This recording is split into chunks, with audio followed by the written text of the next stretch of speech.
Então, Zé Luiz, se você concordar, a proposta é o seguinte: primeiro você fala uma palavrinha se apresentando, né, um pouquinho do grande trabalho bíblico e pastoral e acadêmico que você vem fazendo em Minas e transbordando em muito para fora de Minas, né? Depois você falar para nós sobre a Carta aos Gálatas. Primeiro, que eu posso dizer a respeito de mim mesmo, vocês não sabem, eu fiz Instituto Bíblico em Roma, depois fiquei, não fiquei lecionando. Agora, ultimamente, eu passei a lecionar lá na Arquidiocese de Ribeirão Preto, no Instituto lá da Arquidiocese.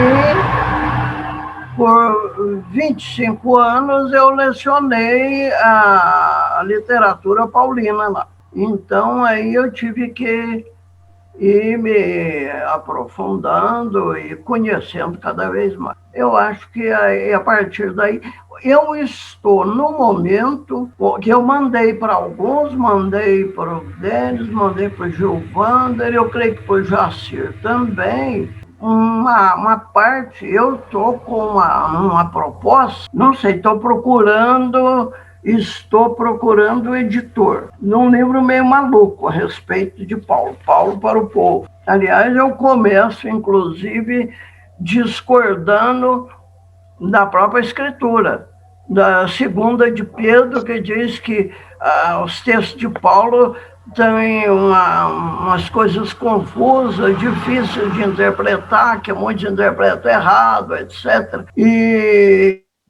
não, que pode ser entendido por todo mundo, os textos de Paulo. Aí, a busca de fazer uma tradução acessível a todo mundo, colocando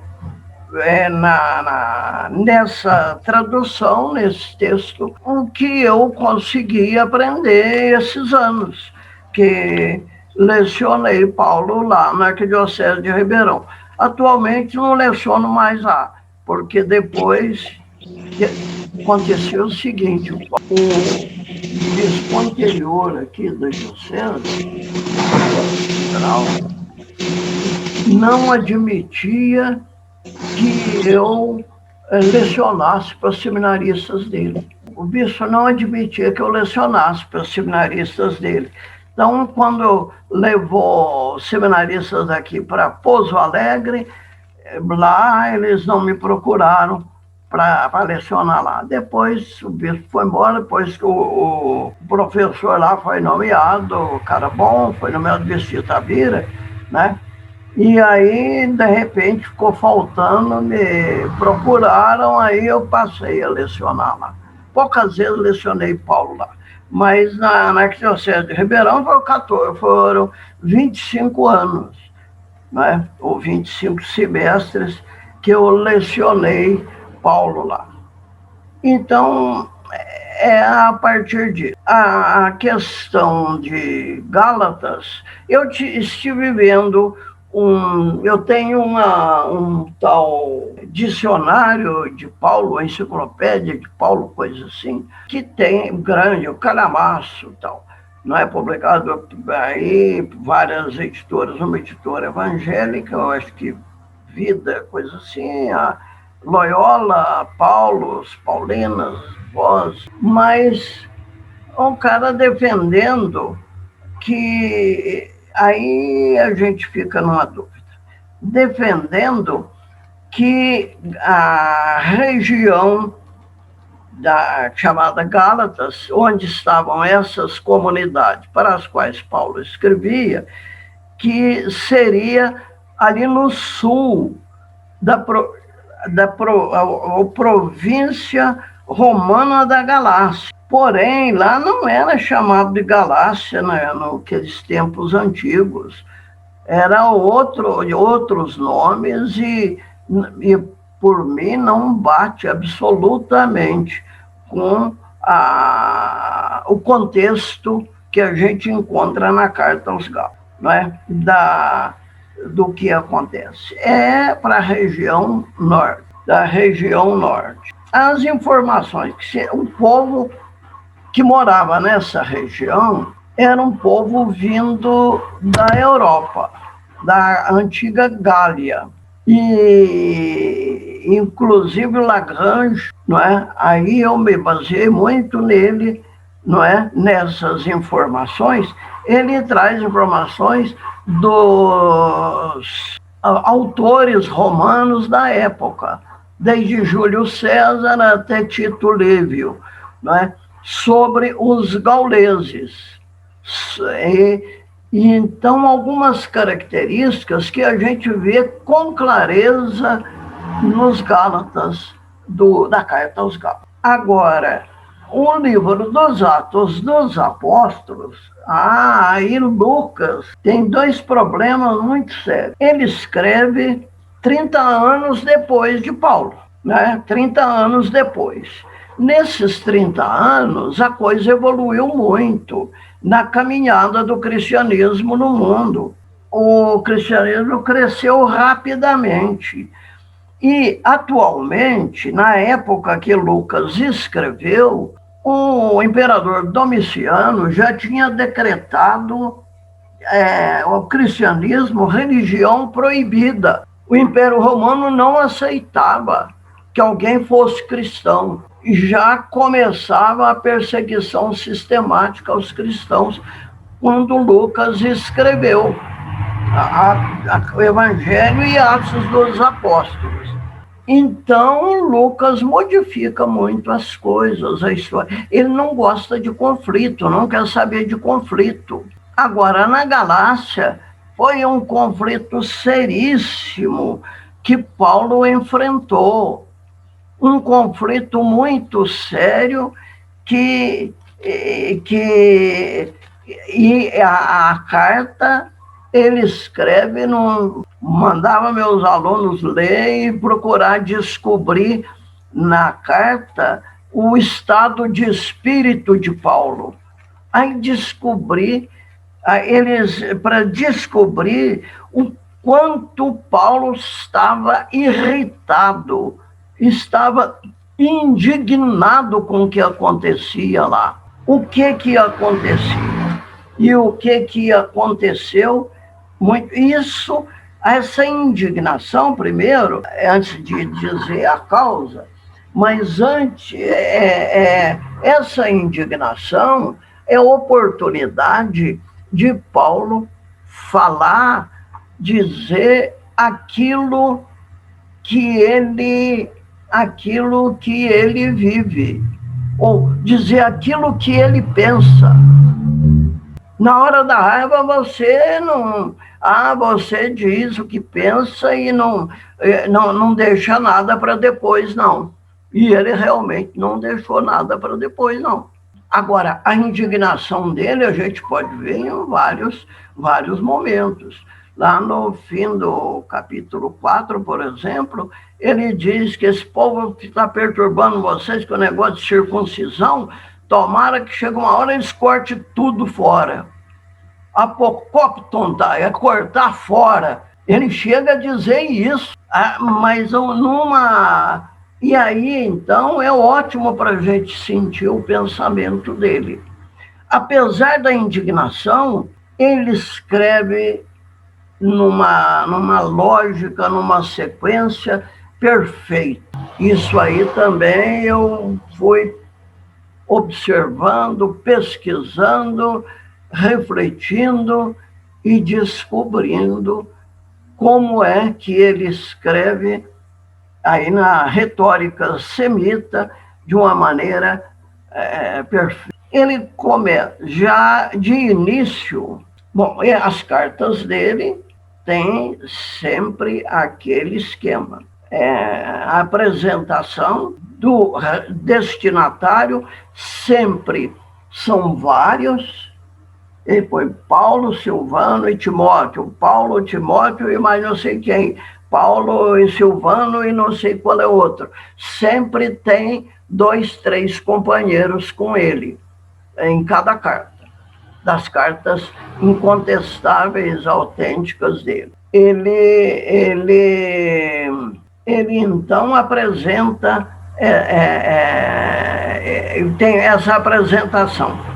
dos remetentes e dos destinatários. Às vezes é uma coisa simples, como a primeira dele, primeira aos Tessalonicenses, Paulo, Silvano e Timóteo, a Igreja de Deus Pai em Jesus Cristo, a Igreja dos Tessalonicenses em Deus Pai e Jesus Cristo. Não tem grande mistério, não. Igreja dos Tessalonicenses em Deus Pai e Jesus Cristo, porque é a outra igreja, porque a igreja que havia lá, o que era a igreja, era a assembleia da elite da cidade para resolver os problemas políticos, da elite política da cidade. Agora é a reunião dos trabalhadores, de um grupo de trabalhadores de Tessalônica, mas muito breve. Agora, na carta aos Gálatas, aí ele desenvolve bastante. A igreja, as igrejas da Galácia, ele não pretendia evangelizar, levar a mensagem de Jesus para a Galácia. Essa região só tem pequenas aldeias, ou só tinha pequenas aldeias. Hoje lá é Turquia, é Ankara e outras cidades grandes da Turquia que eram aldeias no tempo de Paulo. Que é para esses lugares que ele então se dirige a essas comunidades e dizendo,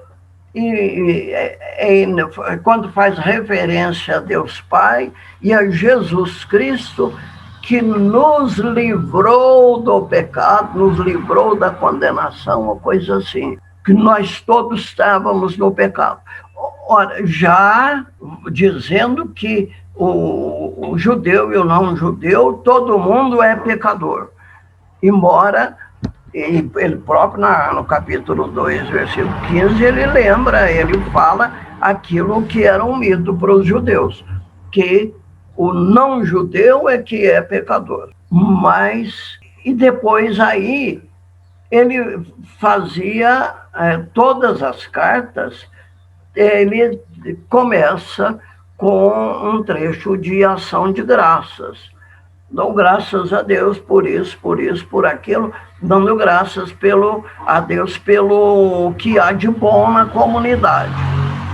Em Gálatas não tem nada disso. Em Gálatas, ele, quando muito, diz, fazendo uma referência a Deus, que é bendito para sempre, amém, acabou. Em vez de ação de graças, isso poderia até servir, que é bendito para sempre, amém, poderia servir até para encerramento da apresentação do remetente, dos destinatários, mas, e ali seria então ação de graça. Ele começa, me admira muito que vocês, como é o Gálatas insensato, o Gálatas desmiolado, vocês...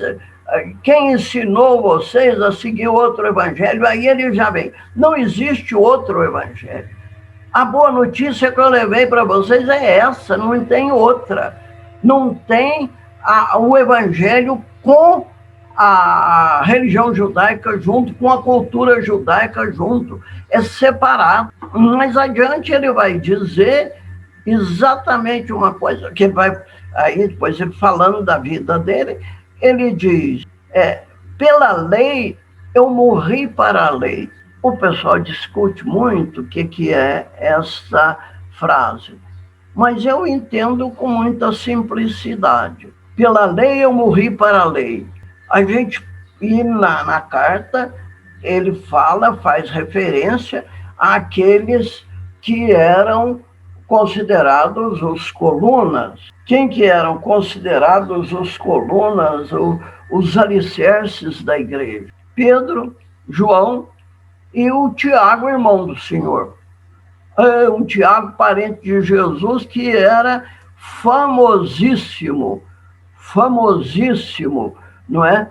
muito sério, muito religioso, muito devoto, mais fechado no judaísmo, mais fundamentalista do que... Mas o que Paulo diz? O que eles eram antes? O que eles eram antes? Eram pescadores do Lago da Galileia. Eram judeus lá da Galileia que seguia mais ou menos a lei judaica, e ao sábado à sinagoga, ouviam o escriba explicar a escritura. Muitas vezes o escriba era fariseu, falava da lei oral, da lei, da observância da lei, etc., como salvação, e pronto. Paulo, no que eles eram antes, e eles não, então seguiam o judaísmo assim, digamos, empurrando com a barriga. Agora, de repente, o que está acontecendo? Pedro, Tiago e João estão à frente de um movimento religioso grande que está crescendo muito dentro do judaísmo. Eles se sentem na obrigação de ser mais fiéis ao judaísmo, mais fiéis à lei judaica, aos princípios do judaísmo. E, principalmente, essa questão da observância das leis. Agora, Paulo era fariseu, e aí ele fala no início da carta, a primeira parte da carta, aí, sem dúvida, não é? Ele fala primeiro dele no judaísmo. E o que ele diz? Que ele era fariseu. Então, hoje tem gente que diz que ele não se converteu. Eu acho uma coisa completamente... Eu não entendo. Teve autores hoje dizer que Paulo não se converteu, que ele não foi uma conversão, não foi... Se não foi conversão, eu não sei o que seria conversão. Ele era observante fiel da lei, a salvação está em não sair do trilho. A lei é como se fosse um trilho. Quer dizer, a ideologia da observância da lei. É a observância da lei é que salva. Ele diz, pela lei eu morri para a lei. Porque ele era fariseu, porque era fidelíssimo na observância da lei. Ele diz, eu era o melhor dos da minha idade. Agora, os outros passaram a defender a lei judaica, principalmente o Tiago. Ficou sendo o líder daqueles que queriam que o cristianismo fosse apenas mais um movimento dentro do judaísmo. Já tinha os fariseus, os saduceus, os essênios, agora os cristãos. Mais um movimento dentro do judaísmo, mas simplesmente o judaísmo. Nada de diferente. Mas para Paulo não. Paulo era fariseu. Ele era fanático pela lei.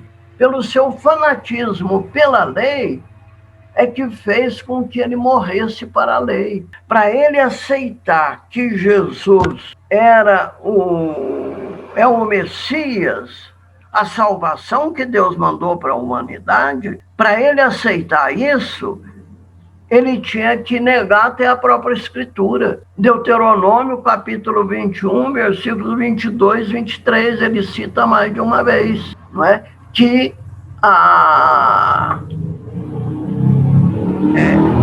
aquele que morre pendurado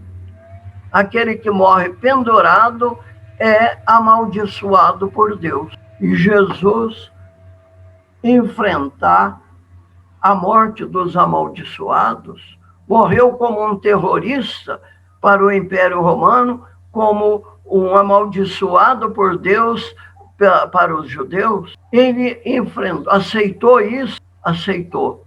Quer dizer que então esse negócio da lei é relativo. Quebrou aquela estrutura, não é, da lei, que não pode mudar nada, não pode sair uma linha fora da lei. Como no trilho de estrada de ferro.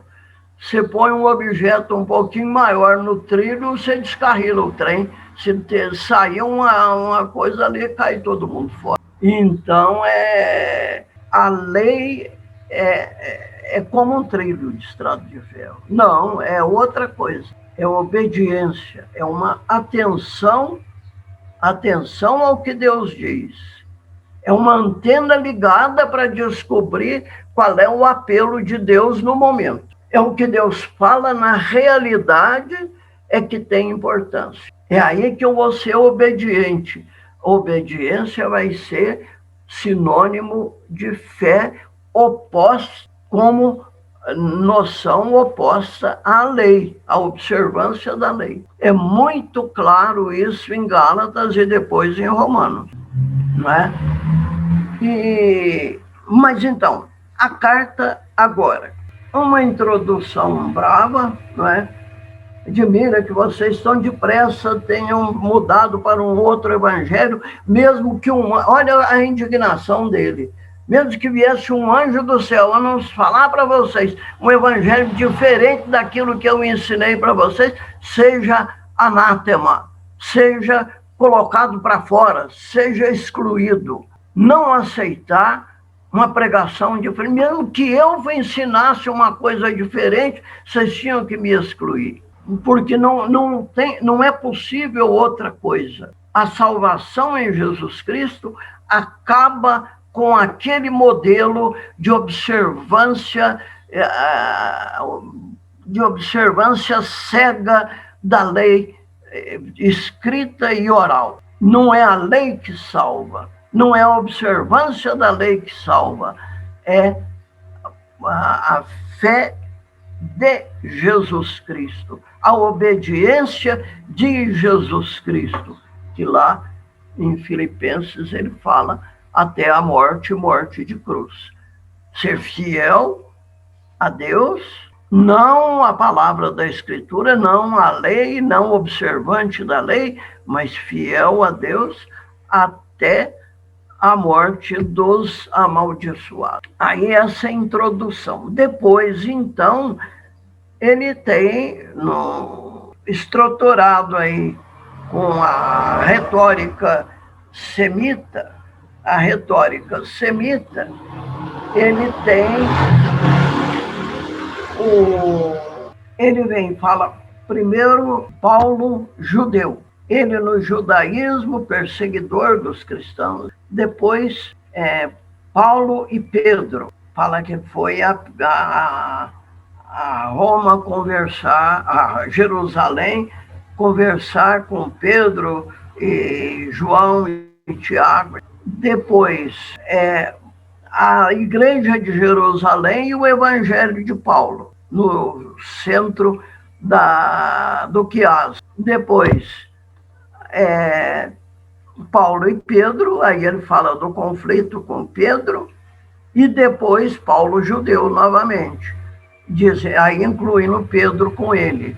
Nós somos judeus de nascença e não pecadores como os gentios. Mas acontece que ele e aí termina, né, a introdução. Depois passa para os textos da carta. Mas aí nesse trecho todo, a gente tem essa questão da conversão diferente. É preciso notar a conversão diferente de Paulo e de Tiago, Pedro e João. Paulo era fariseu, observante até o fim, o melhor dos da minha idade, os mais observantes de todos, mas de repente, quando descobre que Jesus é mesmo o Messias, aí ele reconhece: Deus já tinha me preparado desde de antes do meu nascimento para isso. Aí ele muda completamente a vida dele. Aí ele larga a mulher dele para trás, ele vai anunciar Jesus, já não precisa de Damasco, ele já não vai a Jerusalém. Agora, os Atos dos Apóstolos, aí é outra, talvez valha a pena a gente lembrar, que muitos autores estão querendo salvar as duas coisas, ou querendo harmonizar com os Atos. Não tem que harmonizar. Os Atos dos Apóstolos são 30 anos depois, circunstâncias completamente diferentes. Então, não havia esse conflito. Não havia conflito com dentro da própria igrejas dos judeus, igrejas dos gentios, não havia conflito entre comunidades cristãs, só de judeus ou de judeus com gentios. Aí esse conflito é da época. Agora, nos Atos dos Apóstolos, isso já não havia mais. Conflito com o governo, ameaças para o governo. Olha, os Atos dos Apóstolos não vão falar de jeito nenhum. Alguns detalhes até só para a gente ter uma amostra disso aí. Os Atos dos Apóstolos dizem que Paulo, para sair de Damasco e ir para Jerusalém, para sair de Damasco, ele teve que descer pela janela de uma casa de um irmão que era na beira da muralha, descer dentro de um cesto pendurado por uma corda, e porque os judeus estavam fechando as portas de Damasco para não deixar que Paulo saísse da cidade. Ele o que diz? Quem queria pegar Paulo, quem queria prendê-lo, não era judeu coisa nenhuma. Isso os Atos dos Apóstolos dizem que foram os judeus. Lucas põe a culpa nos judeus, porque ele não quer ver problema com o Império Romano, não, com a autoridade civil, não, porque senão vai pôr mais lenha na fogueira. Já decretaram que nós somos religião proibida, agora então não pode ser desse jeito. Então, Paulo o que diz? O prefeito da cidade, o governador da cidade, que era funcionário do rei Aretas, o Império Romano tinha arrendado a cidade de Damasco para o Aretas IV, que era rei ali da chamada Arábia. E esse Aretas, inclusive, era o sogro do Herodes. A primeira mulher de Herodes era a filha do Aretas. O Herodes Agripa, para ficar com a Herodíades, que era sobrinha deles, mas era mulher do seu irmão Filipe, que morava em Roma, para ficar com ela, ele mandou embora a mulher, que era a mulher dele, que era a filha do rei Aretas. O rei Aretas chegou, inclusive, promover uma briga, uma guerra contra o Herodes, né? Então, dentro desse contexto todo, Paulo, por que o rei Aretas, que arrendava a cidade de Damasco, queria pegar Paulo? Porque exatamente a gente não sabe. Só sabe o seguinte, ao contrário do que dizem os Atos dos Apóstolos. Depois que ele se converteu, que viu que Jesus era e foi obrigado, de certo modo, até a reconhecer contra a vontade que Jesus era mesmo o Messias, então tudo que ele tinha aprendido até então não valia mais nada. Ô, José Luiz. Oi. José Luiz, desculpa eu interromper o seu maravilhoso raciocínio que você está fazendo aí.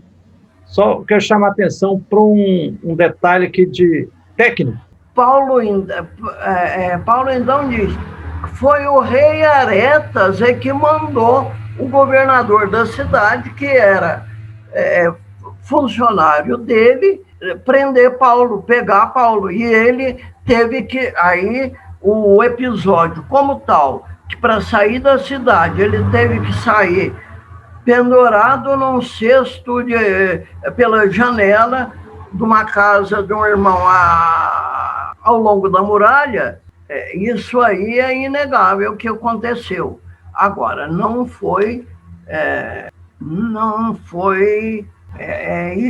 não foram os judeus que queriam. Os judeus não teriam poder nenhum, força nenhuma para mandar fechar as portas da cidade.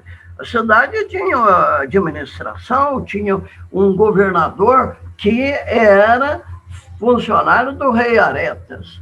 E Paulo, depois que ele se converteu, evidente, fala da cegueira dele, aquele momento de cegueira, quer dizer, imagina um fariseu, não é, fanático, de repente tem que aceitar que Jesus é a salvação, que um amaldiçoado pela Escritura é a salvação que Deus mandou para a humanidade.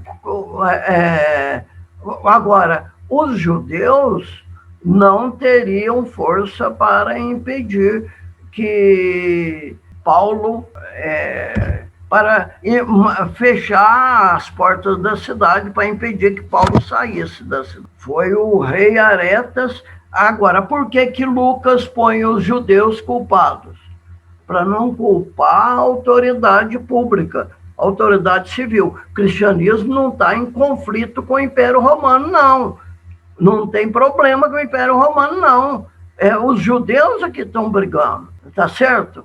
Não é o que Lucas está querendo dizer, porque o cristianismo já era tido como religião proibida, inimiga do Império. Pois bem, aí Paulo fala da vida dele, fala pela lei, eu morri para a lei. A conversão dele foi diferente da de Pedro, Tiago e João. Esses três ficaram mais fiéis à lei judaica.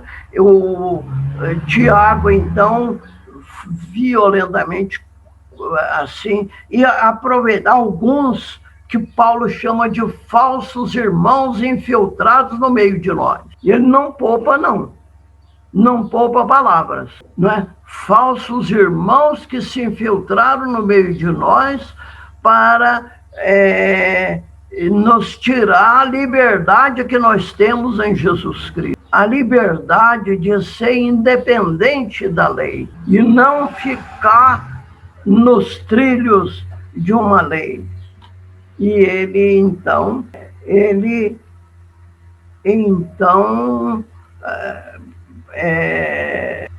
Paulo, então, defende isso com todo o rigor, e ele diz exatamente isso, que pela lei eu morri para a lei. Agora, depois vem Paulo e Pedro. Aí ele diz que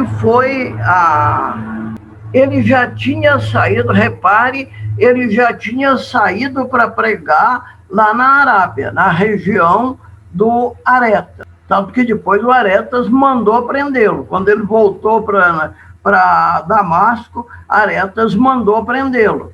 Mas aí ele saiu pela janela lá e fugiu. E foi para Jerusalém. Foi para Jerusalém para se informar com Pedro, porque ele estava pregando, falando sobre Jesus, mas não sabia muita coisa, não. Quer dizer, sabia do essencial, não é? A morte de cruz. Isso ele sabia. Porém, ele sabia do essencial. Porém, ele não... muita coisa ele não sabia. Ele passou 15 dias em Jerusalém, conversando com Pedro, estando ali ao lado dele, etc., e refletindo ali com ele. Depois voltou novamente. E depois foi para a terra dele, e para outra. Depois voltou para Damasco. Só voltou lá na terra dele, lá em Jerusalém, mais tarde. Aí, então, Paulo e Pedro. Depois, aí ele fala que foi, alguns anos mais tarde, ele voltou a Jerusalém. Ele voltou a Jerusalém para conversar com Pedro, João e Tiago. Os 2 apóstolos. Tiago, irmão do Senhor, não é do número dos apóstolos, não. É um outro Tiago, talvez aquele que algum dos evangelhos sinóticos também chama de irmão do Senhor, que tinha alguma coisa a ver com Jesus, com a família de Jesus, esse Tiago. Mas não era do número dos 12. Porque Tiago é um nome muito comum para os judeus, porque Tiago é Jacó, né? Jacó é o grande patriarca. Então, o nome do patriarca, muita gente tem esse nome entre os judeus. Pois bem, e depois, agora, Paulo diz, não quis só conversei com os 13, não quis saber dos irmãos, dos falsos irmãos que se infiltraram entre nós para nos tirar a liberdade que temos em Jesus. Repare aí como é que Jesus traz uma liberdade com relação à lei. Mas então, e aí só conversou com os 3. Agora, os Atos dos Apóstolos fala de uma reunião grande,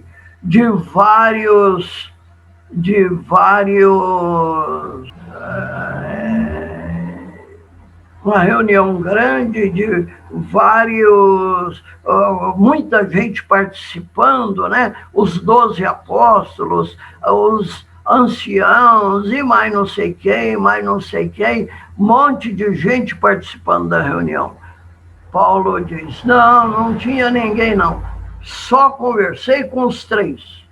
O que eles eram antes não me interessa, Deus não vê a aparência das pessoas. Eles eram uns homens sem cultura, pescadores do lado da Galileia, gente humilde, que seguia a religião judaica, assim, meio mais ou menos. E agora,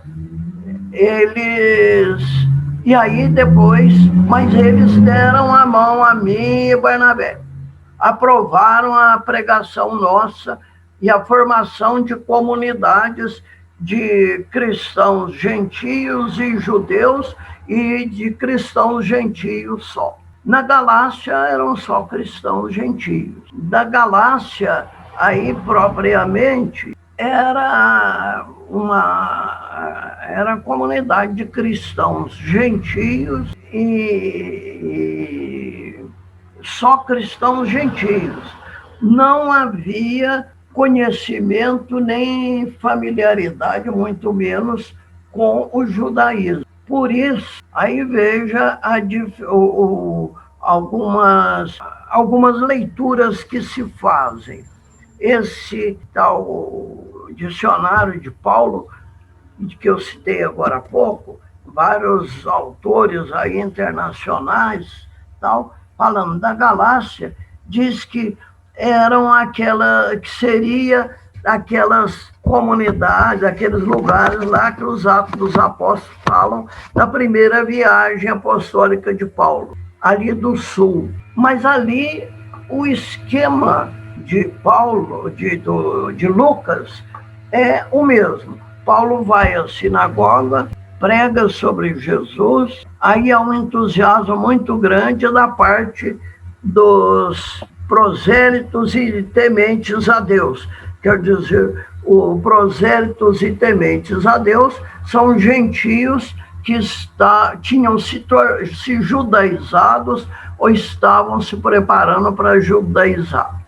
E eles, então, se entusiasmam e querem, e aí depois na semana seguinte, Paulo volta à sinagoga, aí aquela multidão de gente vai para ouvir Paulo. E os judeus ficam enciumados, perseguem Paulo, ele tem que ir para outra cidade. Mas a pregação de Paulo nesses lugares não resultou não sei se resultou em grande coisa. Na Galácia, como é que foi? Ele diz no capítulo 4, quando eu fui aí a primeira vez, foi por causa de uma doença que eu lhes anunciei o evangelho. Vocês me acolheram como se fosse o próprio Jesus Cristo. Vocês não procuraram se desfazer dos problemas que a minha doença lhes causava. Vocês, se fosse possível, teriam arrancado os próprios olhos para dá-los a mim. Tem gente por aí tem gente que acha, inclusive, que teria sido um problema de vista, uma conjuntivite aguda e séria e profunda. Será isso? Não sei se será isso. Não importa, não precisa que seja doença dos olhos. Talvez é uma maneira de dizer, não é? Vocês ficaram tão preocupados comigo que, se fosse possível, arrancavam os olhos para dá-los a mim. Preocupados com a doença dele, trataram muito bem. Mas são características do povo dessa região. Muito acolhedores, e aí acolheram Paulo da maneira espetacular. Mas também que muda de opinião a maneira mais fácil do mundo. Coisa mais fácil para eles é virar a bandeira. Isso já dizia o César, já dizia o Tito Livio, lá atrás dos gauleses lá da Europa. Então parece que eles carregaram essas características. E agora, uma região em que não havia o conhecimento da religião judaica, o contrário daquele dos Atos dos Apóstolos, que era a partir da sinagoga que Paulo pregava. Voltando lá à introdução, Paulo e Pedro, a igreja de Jerusalém e Paulo, então os três considerados colunas, deram apoio a mim e Barnabé para que a gente pregasse aos gentios enquanto eles iam procurar eles iriam procurar os judeus. Só pediram que nós nos lembrássemos dos pobres. Que pobres são esses? Aí são pobres concretos. Que pobres são esses? São os irmãos da Judéia, as comunidades cristãs da Judéia, principalmente de Jerusalém. Jerusalém era uma cidade cheia de mendigos. Tem um templo, um santuário que tem chegando peregrino o ano inteiro, e tem ainda mais as grandes festas que vinha gente do mundo inteiro, judeu do mundo inteiro, rico e tal. Os mendigos vão para lá para pedir uma esmola, ou então os vendedores de bugiganga vão vender essas bugigangas lá na porta do templo, que está parecendo do norte, nesse povo. Aí, agora, esses parecem terem sido os primeiros que aceitaram a fé em Jesus, mas eram muito pobres e viviam numa dificuldade muito grande. E então, seria, na prática, seriam duas igrejas. Uma igreja de judeus, uma igreja de cristãos gentios. Mas sem comunhão na ceia do Senhor, de maneira nenhuma. O judeu não senta à mesa com um não-judeu. Aí não há como. O que acontece? O judeu, o que acontece então? Não haveria nem comunhão na ceia do Senhor entre as duas igrejas. O que seria sinal de comunhão entre as duas igrejas? Que as igrejas dos gentios iam mandar uma ajuda econômica para matar a fome dos judeus de Jerusalém, da Palestina, da Judéia em geral, que estavam muito pobres, numa pobreza muito grande. passando fome realmente. A fome era o principal problema lá da Judéia. Tanto que no Pai Nosso o pedido central do pão de cada dia, porque era o problema da Palestina, da Judéia. Pois bem, então Paulo diz, fizemos esse acordo. Nós procuramos nos lembrar dos pobres, e é o que eu tenho feito sempre. E ele promoveu uma campanha nas comunidades gentias para mandar essa ajuda, levar essa ajuda para Jerusalém. Depois aí vem Paulo e Pedro novamente, aí Paulo conta, né? Quando voltou para Antioquia, Paulo aí depois faz a base dele missionária na Antioquia, na cidade de Antioquia, onde havia já uma comunidade mista de cristãos, judeus e gentios. Quando Paulo de Jerusalém voltou para Antioquia, Pedro foi junto com ele.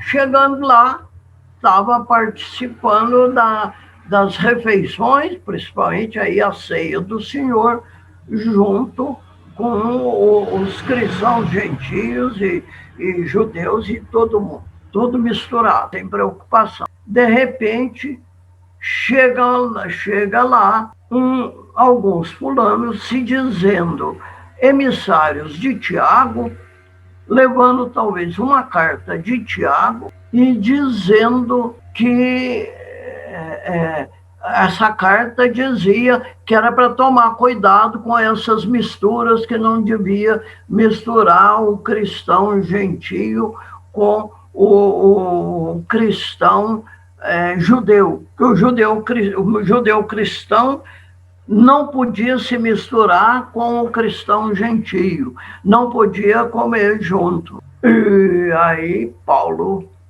e o Pedro, então, faz de conta que nunca tinha participado. Fica com medo do Tiago e, como diz o povo, né, tira a calça para a cabeça, né? Nega aquilo que ele falava, que ele dizia. Faz de conta que nunca tinha participado da ceia com os cristãos gentios. Aí a coisa... E agora, aí Paulo diz, eu chamei a atenção dele na frente de todo mundo, disse se ele que estava participando junto com todo mundo da ceia do Senhor, e agora, fazendo de conta que não participa, com medo do Tiago, e que então, que palhaçada é essa?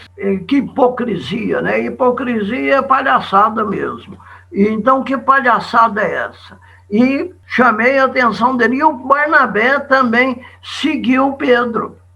Por isso que depois Paulo não aceitou Barnabé com ele. Os Atos dos Apóstolos, muda. Que foi questão do companheiro João Marcos, que foi com eles, mas não foi, depois abandonou, voltou para trás, que o Barnabé queria levá-lo, que o Paulo não concordou, mas não. O Barnabé, como Pedro também, ficou com medo de seguir um cristianismo livre do compromisso com a cultura judaica, fora do compromisso com o judaísmo. E isso aí é que criou um grande problema. E a carta toda depois vai nesse sentido. E aí eu vejo também a carta toda estruturada na base da retórica semita. Sempre, quase sempre assim, A, B, B', a linha. A, B, a linha. O primeiro e o último item e compondo tudo. Eu fiz até uma estruturação disso tudo. Espero conseguir jeito de publicar isso, né? Além das outras cartas autênticas. Eu acho que, creio que já me fica muito assunto, que talvez vocês tenham ouvido muita outra coisa, outras questões talvez possam... Uma coisa importante, é constante em Paulo, isso aí é inegável, que é o seguinte, e ele faz com os Gálatas. Ele usa a linguagem que eles usavam. As cartas de Paulo, posso até dar uma passada. Primeiro, os Tessalonicenses. São cristãos, são trabalhadores braçais. Então, o vocabulário de Paulo, para eles, trabalho, produção, cansaço, labuta, resistência. Tanto que ele fala fé, esperança e amor, ele diz a produção da fé, a resistência da esperança e a labuta do amor. Labuta, resistência e produção, vocabulário que o trabalhador braçal entende. Corinto tinha um grupinho de ricos importantes, sempre querendo fazer bonito as custas do outro. Ele vai cita um pouco essas coisas, né? De riqueza, vocês já estão enriquecidos em tudo, não precisa de mais nada, às vezes com uma certa ironia também. Agora, na Filipos, são mascates, pequenos negociantes, mascates, camelôs, aí eles só falam termos de comércio. Prejuízo, vantagem, prejuízo, lucro, e débito, conta, etc. Esse vocabulário. Na Galácia, que vocabulário ele usa? Ele usa o vocabulário das religiões cósmicas, religiões que eram as religiões lá dessa região, antes do cristianismo, que baseada nos astros, não é? Então, questão de horóscopo e coisas semelhantes, aquilo ali. Então, o alinhamento dos astros usa muito o alinhado com, etc. O vocabulário que ele usa também é de acordo com a realidade daquele povo. Eu acho que aí já levantei um monte de problema para vocês. E talvez algumas coisas vocês queiram comentar e ver mais. Vamos ver. Eu acho que aqui já chega, né, Gilvander? Ok. Não, deu um pontapé. Nossa, muito bom. Brigadão por enquanto, José Luiz. Te agradeço muito, Luiz, pela essa visão geral que você deu de toda a carta, né? E costurando com outras informações de Atos e do mundo aí das primeiras comunidades, muito, muito, muito interessante. Deu para ter uma visão, assim, bem boa da carta, com documentos, né, e que desafia o estudo aí. E eu estava pensando aqui, essa relação da lei com a fé, e aí, nesse ano, nós estamos estudando o Deuteronômio, a carta de Gálatas, ela aplica o Deuteronômio, e trabalha, morde a isca sobre essa questão da lei, rompimento da lei, morrer pela lei, e apresenta a fé, a justificação pela fé na relação com isso, e você chamou esse gancho aí da maldição de Cristo, né, na cruz. E eu estava lembrando isso aqui também, o fundo dessa questão toda da teologia da retribuição, que veio muito antes, mas que estava forte na cabeça dos cristãos, acho que passava muito essa questão, né? O livro da sabedoria era o livro de base que o pessoal carregava, que joga uma retribuição. Mas Paulo vai tomar isso no viés da maldição, e o grande drama, se Jesus morreu na cruz, ele tinha que ser um maldito. Se ele é um maldito, ele não é um abençoado. Se ele não é abençoado, ele não é justificado. Não sendo retribuído, quem é esse Cristo? Eu fico imaginando a coragem desse homem de ter enfrentado essa questão, né? Fortíssimo. Sim. Pegasse alguns princípios da nossa fé católica e rebatesse assim violentamente, que ojeriza que criaria nas pessoas.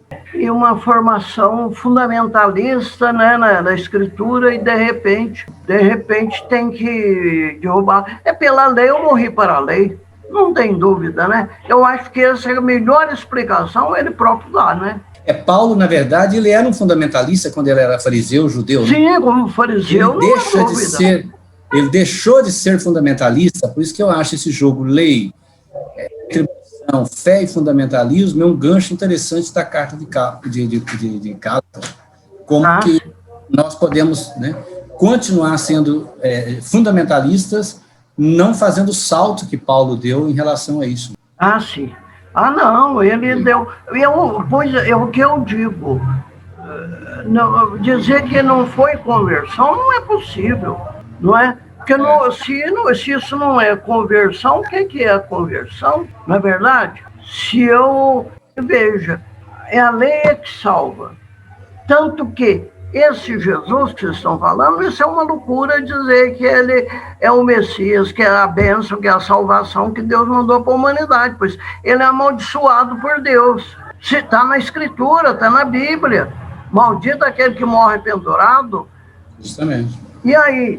Mas aí morre tudo. Aí, como ele diz lá no Filipenses, aí não é em Gálatas, é em Filipenses, né? Aquilo tudo que eu aprendi, que eu sabia até então, virou lixo para mim.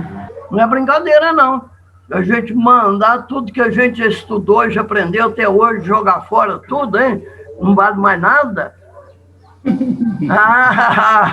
Precisa ter coragem. Precisa ter coragem. Mas então... E os fundamentalistas não aceitam mudança, não aceitam as coisas diferentes. Quando você questiona uma coisa que está fundamentada, né? Só partilhando com vocês, esse curso meu lá do Deuteronômio, que está lá, né? Que lá do grupo São Jerônimo, que era meia hora. O Deuteronômio ajudou muito, como o Levítico também, né? A criar essa mentalidade legalista, né? Do judaísmo, né? E mas depois Paulo dá um salto disso. Veio a lei oral também dos fariseus, aí piorou mais ainda. Mas eu queria comentar uma coisa que uma pessoa colocou lá nesse negócio da Deuteronômio e os Evangelhos, que me escutou lá, e que me chamou que eu citei aquela parábola de Santo Agostinho, que fala lá do samaritano, né? E a leitura alegórica que Santo Agostinho fez, e aquilo que ficou tão arraigado na cabeça E quem escutou aquilo lá me criticou e me chamou de pseudo-professor e pastor evangélico infiltrado na Igreja Católica, e que Santo Agostinho era um santo. Quem pensa que eu sou? De rebater Santo Agostinho. Desculpa o exemplo, mas eu queria lembrar, porque você frisou muito nessa tecla, a resistência de Paulo com aqueles que estavam fundamentalistas, e que ele ensina uma coisa, e quando ele vira as costas, ele já... E prefere pegar o novo, mas com o velho. Não aceita o velho. A Carta aos Gálatas provocou um trauma muito grande nas comunidades primitivas, que Paulo, inclusive, resolveu ir embora, sair da região. Que o pessoal vinha atrás, onde Paulo ia, eles vinham atrás, falando que não, tinha que voltar, tinha que seguir as coisas do judaísmo. E ele, então, na Carta aos Romanos, ele diz, eu não tenho mais espaço nessa região aqui, não. Então, eu vou para a Espanha, vou passar aí por Roma, etc., tal, mas... Aí, antes vou levar a ajuda para os pobres lá de Jerusalém. Vocês fazem uma campanha de oração aí para que essa minha ajuda seja aceita, essa ajuda das igrejas gentias seja aceita pelos cristãos de Jerusalém, etc. Vou levar essa ajuda lá. E aí ele foi levar e ficou preso, e depois foi levado para Roma como prisioneiro, né, segundo os atos. Mas... José Luiz. Eu queria falar uma coisa. Isso, Julieta. Então, eu queria falar o seguinte. Tem um livro que chama Jesus segundo o Judaísmo, que diz que alguns rabinos, vamos supor, odeiam mais a Paulo do que a Jesus. Porque eles dizem que foi Paulo que pregou, inventou um evangelho de Jesus, mas que ele divulgou um cristianismo segundo Paulo. e nem tanto segundo Jesus. E aí eu pergunto, Paulo não conviveu com Jesus. Não há nenhuma notícia de que ele tenha convivido com Jesus. Não. O que ele sabia de Jesus, ele aprendeu de Pedro. Pois é. E não havia nada escrito. Não havia os evangelhos. Não havia nada escrito. Havia, claro, devia haver alguns panfletos sobre Jesus, principalmente sobre a morte, a crucifixão e a morte, que devia circular por lá, não é? Então, é isso que eu pergunto. De onde Paulo tirou esse conhecimento de Jesus que ele transmite nas cartas, transmite aí na carta aos Gálatas também? Será que foi só na convivência com Pedro e com Tiago e João? Nem tanto. Mas como é que, não sei, isso foi uma iluminação? A minha pergunta é essa. Olha, eu acho que o básico, não é? A fé dos cristãos. Eu acho que Paulo, eu imagino, inclusive, ele levando as pessoas presas para apanhar lá na sinagoga, né? Ele diz mesmo na carta aos Gálatas que perseguiu violentamente, catipérbole, por exagero, ele perseguiu os cristãos. Não perdoava nada, ele encontrava o cristão e já pegava. Agora, a perseguição era pouca coisa que eles faziam, tomar as 39 chibatadas lá na sinagoga. Tinha um quartinho lá de bater nos rebeldes. Mas ele levava todo mundo para lá para isso. Vivia querendo acabar com essa loucura. Mas, olha, pode ter colaborado, por exemplo, a maneira como os cristãos aceitaram. Ia com alegria levar as 39 chibatadas. Pode bater, o filho saía feliz, contente, sofrendo em defesa de Jesus, não é? Pode ser isso, que vai mexendo com ele. Aquilo ele vai criando aquilo por dentro, até que um dia cai tudo. Fala, Vânia. Não sei se é nessa linha que é. E aí, Julieta? Não, eu penso assim, quer dizer que a gente poderia dizer que o testemunho dos primeiros cristãos, daqueles que conviveram com Jesus, penso na Madalena, naquelas mulheres que foram fiéis até o fim, e esse testemunho que estava nas primeiras comunidades pode ter ajudado, então, a consolidar a conversão de Paulo? Eu acho que preparar, sim. Agora, evidente, de repente, uma hora cai a ficha, né? Uma outra comparação que eu faço é que vai acumulando tanto, como a gente com um elástico, né? Vai prendendo uma coisa, põe mais uma, já chegou a hora, o elástico arrebenta e desmorona tudo. Eu acho que foi nesse caminho que uma hora caiu tudo. Parece que a Vânia queria fazer alguma intervenção. Eu queria pegar na fala da Julieta, antes de só a Vânia. Eu acho que acrescentar um outro dado, depois você liga o microfone, Lúcio, que o seu está desligado. Eu queria acrescentar o que a Julieta está falando, que você deixou muito claro, Zé Luiz, é a questão da vivência de Paulo do ponto de vista intelectual, e ele foi claro ao dizer isso, que Pedro, os outros eram simples pescadores que entenderam a mensagem de Jesus e saíram pregando. E Paulo era um homem fino na inteligência. O homem culto, extremamente. Podemos chamar de um grande filósofo do cristianismo. Então, foi o cara que soube raciocinar a partir do que ele via. E eu acho que ele, vendo a experiência dos outros, que mandava matar, e a pessoa morria com alegria, recebia chibatada com alegria, por que isso? É por esse Cristo. Então, quem é esse Cristo? Então, ele deve ter estudado, deve ter... Tem alguma coisa a mais atrás disso, né? Não é. Então, eu acho que isso é que fez com que ele considerasse. Tanto é que o texto vai dizer que ele vai conversar com Pedro, fala, você conviveu, me diz aí o que você sabe. Porque eu quero mais argumento para a minha tese. Na verdade, era essa, argumento para a minha tese. E ele tinha muita crença disso, porque a fé judaica era a salvação vem pelo cumprimento da lei.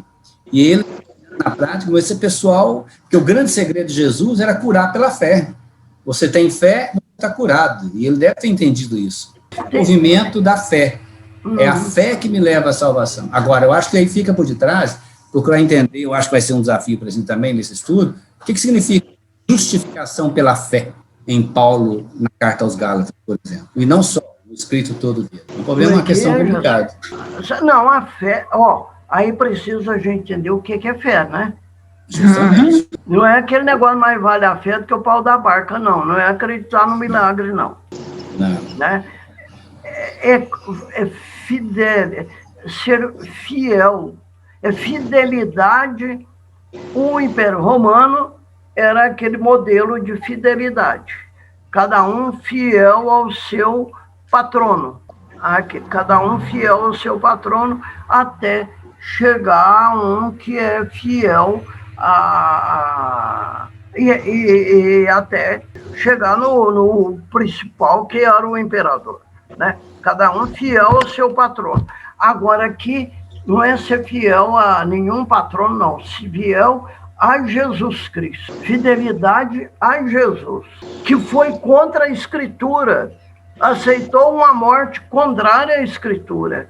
Foi capaz de enfrentar essa morte e salvou a humanidade por aí. Aí depois ele explica isso melhor em Filipenses, aquele texto que apronta uma senhora bagunça nisso aí, mas é outra questão. Mas vamos ver, a Vânia está com vontade de falar e não deixam.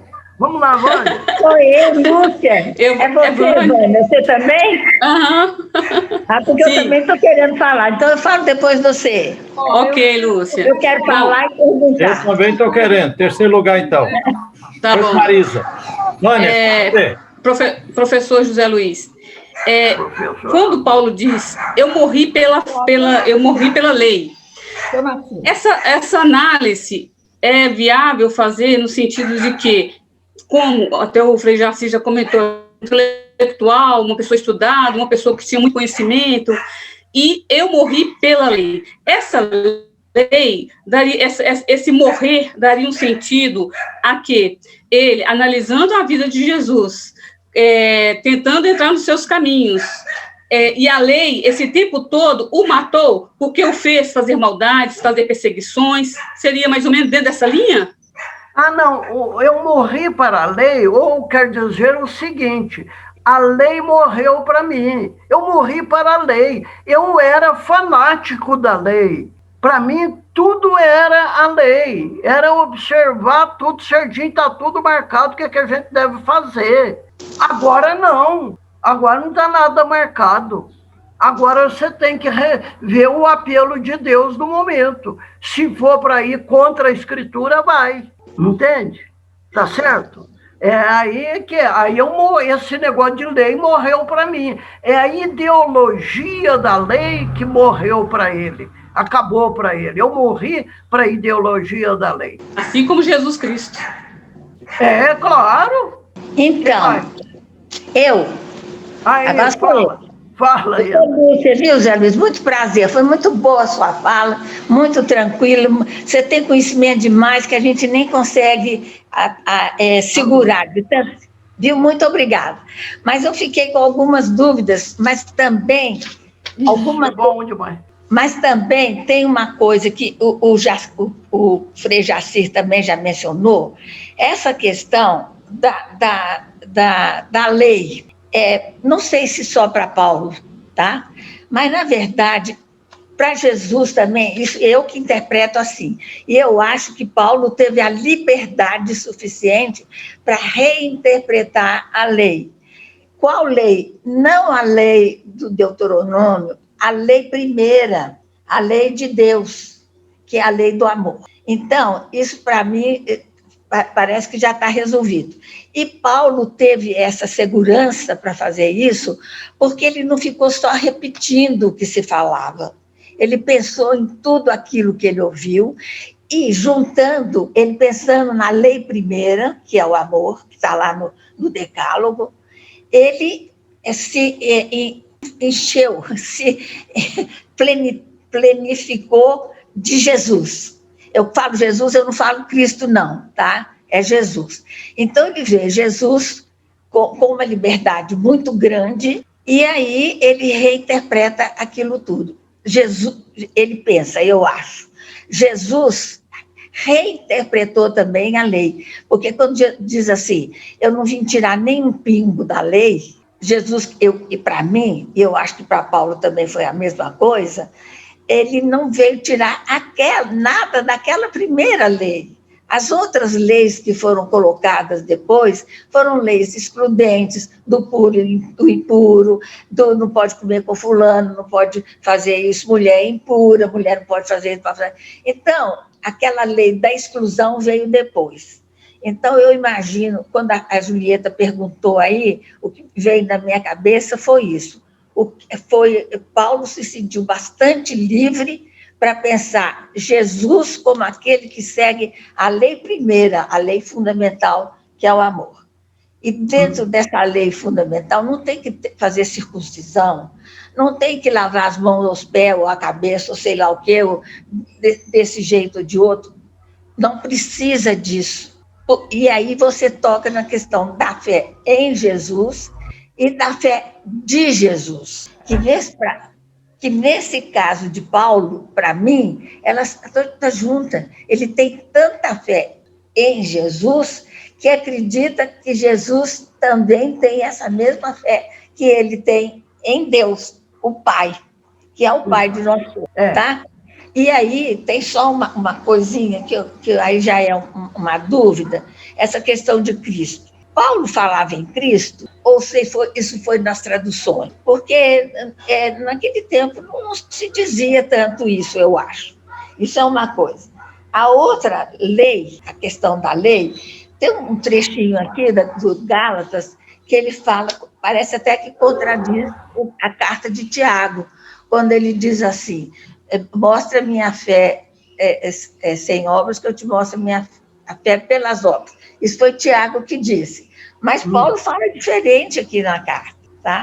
Isso é uma outra coisa.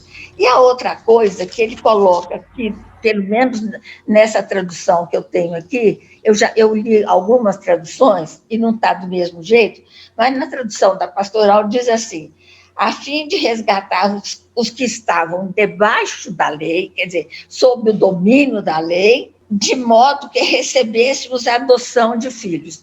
Então, nós que não somos judeus, nós somos adotados. Isso aí me incomodou muito, tá?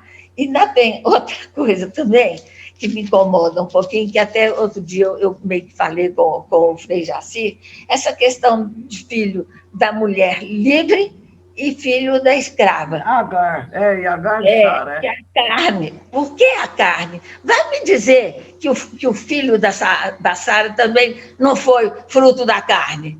Foi! Então, agora, tá bom.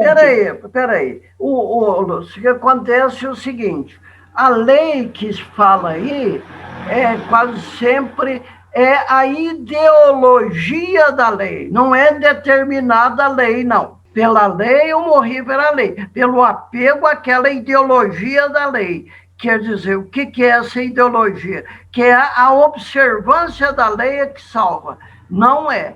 É a fidelidade, é a fé, a fidelidade a Jesus Cristo e a fé de Jesus.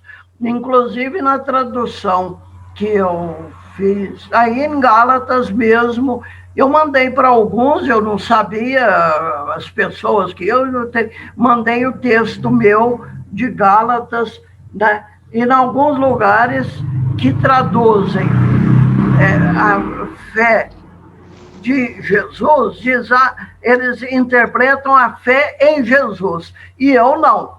Em certos lugares aí, na fé, a fidelidade de Jesus. Fé, fidelidade. Sempre ponho junto fé, fidelidade, para a gente não misturar as coisas. E se opõe, o outro lado da lei. A ideologia da lei e a fidelidade a Jesus Cristo e ao Pai. Peraí, mais gente aí? Eu não sei se resolveu, Lúcia, é isso? É isso. Wanda, posso falar, Joana? Pode, Ida. Aqui. Eu estou na lista também, viu? Viu? Odmir. Giovana. Depois dessa, a gente sabe que essa carta é a carta mais dura de Paulo, o lado de Romanos, mas essa principalmente, quando ele enfrenta a questão dos judaizantes, né? Exato. E ele vai deixar, então, clara a questão da lei que escraviza e da fé que liberta. Depois que ele discute tudo isso, inclusive apela para a questão de que Abraão não conheceu a lei, então ele apela para a questão da promessa, da adoção, com base na promessa, né? Então, professor, depois eu noto que no final da carta, parece que responde a uma colocação de fé que o Jacir fez e que o senhor falou aí, o que é a fé. Eu acho que no final da carta, no capítulo 5, ele vai falar que o amor é a base da liberdade cristã. Joga para o capítulo 6, ele diz, ajudar-se mutuamente é cumprir a lei de Cristo. Então, dentro do que a Lúcia falou, eu entendo que essa fé, essa liberdade, ele estaria apontando-a como a vivência da fé, quer dizer, a vivência do amor. E é interessante que em Gálatas, o senhor mesmo falou, era uma comunidade não judia, né? Muita mistura étnica, então não havia judeus para serem beneficiados. E em Atos 16, vai dizer que ele agradecer a comunidade de Gálatas porque ajudou com a coleta aos irmãos de Jerusalém. Então, a questão da coleta, a questão da ajuda, seria um outro problema que os judaizantes, vamos dizer que os judaizantes não pregaram na Galácia, em Gálatas, e repetindo, essa fé que Paulo fala, essa liberdade, essa fé que liberta e não a lei, seria o amor, a vivência do amor? Compromisso com Jesus Cristo, e não com a observância da lei. Compromisso com Jesus Cristo. É o que Deus me fala na minha consciência. Não há dúvida, não é o que Deus me fala na minha consciência, no dia a dia, nos fatos, na realidade. Não é? É a fé, e a fé, por isso, nos torna livres. É a mesma coisa. Aí eu faço, a gente tem que talvez fazer uma comparação. O trilho de trem de ferro e uma antena ligada. O trilho de trem de ferro, você não pode sair um pouquinho dali porque bagunça tudo. É a lei, é a ideologia da lei. Agora, a antena ligada para saber o que Deus está querendo de mim. É outra coisa. Você é livre. Se você reconhecer o apelo de Deus, a realidade, os fatos é tal, você tem que passar por cima de toda a lei, você passa por cima da Escritura, não é? Passa por cima daquilo que está mais claro na Escritura. Mas porque o apelo de Deus é para outra coisa. A fé é que liberta, e a fé, fidelidade, se opõe totalmente à ideologia da lei. Giovana, ele tá que não aguenta. Obrigado, José Luiz. Que beleza, meu irmão, que aula magistral, inspiradora estamos tendo aqui. Zé Luiz, primeiro assim, que você me fez passar aqui na minha memória um monte de coisa nos meus 12 anos lecionando a obra lucana, e em vários momentos a gente tem que fazer a relação com as cartas paulinas, né? Olha, eu anotei aqui, e durante a sua fala foi me saindo várias luzes e muitas perguntas. Eu vou fazer menção a elas aqui, porque é o seguinte, primeira coisa que eu estou observando, e o objetivo nosso do CEBI, a gente tem que ter uma linguagem muito clara, e, como diz, com opção de classe, opção pelos pobres, e assim, não dizer só a metade da ponte, mas dizer a ponte inteira, porque às vezes tem uma afirmação assim que é 6 por meia dúzia e fica sem conectar na tomada da vida e da realidade. Por exemplo, você frisou várias vezes assim que Paulo ficou muito indignado. A indignação e tal. Eu fiquei perguntando, mas qual o motivo? Por exemplo, hoje nós estamos profundamente indignados diante de tanta violência, de tanta injustiça que está acontecendo aí. Um dos motivos que eu vi é a indignação dele diante dos falsos irmãos infiltrados. É uma palavra muito forte, infiltrados, né? Sobre o que mais que gerava essa indignação em Paulo. Depois, outra questão. Você desenhou aí um cenário de uma comunidade cristã lá da Galácia, exclusivamente de gentios que estavam aderindo à fé cristã, sem judeus no meio deles. Olha, aí a questão é a seguinte, pensando uma comunidade indígena, uma comunidade quilombola, uma comunidade do candomblé, que não tem essa miscigenação e tudo, você chegar lá e você aplaudir ou tudo, aquilo que é exclusivamente da cultura deles e dizer, não escute nada do que esse negócio que está vindo dessa cultura judaica aí, isso por um lado, pode soar como enculturação, por outro lado, pode ser uma tática de você, né, já não chegar levando a sua proposta. Então, eu queria entender um pouco mais isso aí, E aí tem relação, por exemplo, você fala assim, chute o pau da barraca, esqueça esse negócio de lei, vocês estão livres e tudo e tal. Mas aí a pergunta é o seguinte, Zé Luiz, então dá para a gente concluir assim, que a Carta aos Gálatas defende um rompimento radical com a lei judaica, né?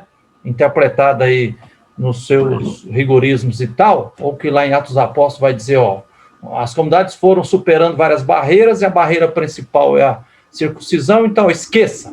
Mas a pergunta é o seguinte, toda cultura não tem a sua lei? Os Gálatas lá mesmo, eles não seguiam, você até sinalizou aqui, eles têm uma cultura com religião dos astros e tal, então eu queria um pouco mais, isso aqui é uma questão que me levantou.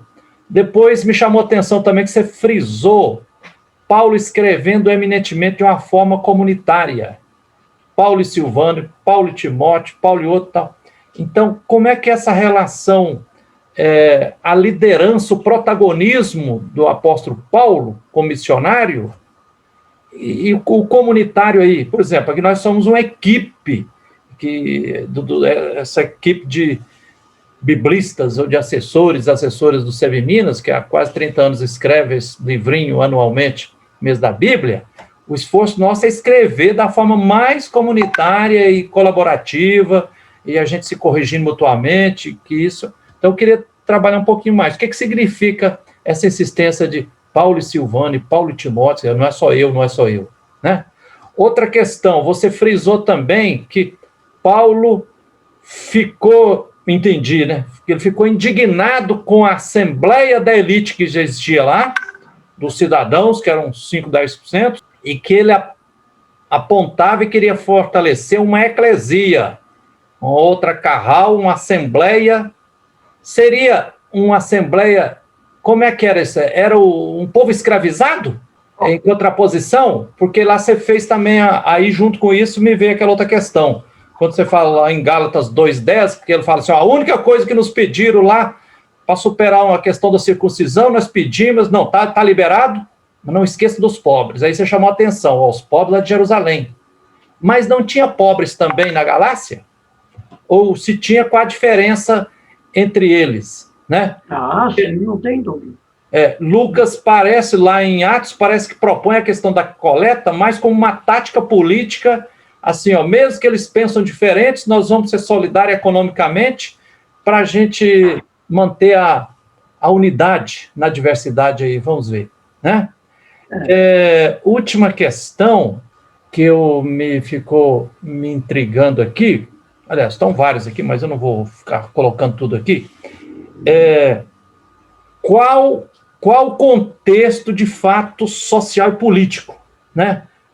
Então, assim, dá para a gente dizer que o povo lá da Galácia, essas aldeias com que ele tentou relacionar, era majoritariamente de escravos que não estavam debaixo da lei dos judeus, mas estavam debaixo da lei do imperialismo romano, da opressão do sistema escravista. E aí eu vi um gancho aqui, eu acho que a carta vai ser uma luz tremenda, que você falou, olha, o eixo, não esqueçam dos pobres, a fome era o grande problema na Judéia, e aí eu quero ver também se era na Galácia, porque agora, se Gálatas vai ser mês da Bíblia o ano que vem, esse ano já ultrapassamos 10 milhões de pessoas famintas, passando fome no Brasil, infelizmente o ano que vem poderá ser 15 milhões ou 20 milhões de pessoas, então vai cair como luva essa questão do pão nosso de cada dia.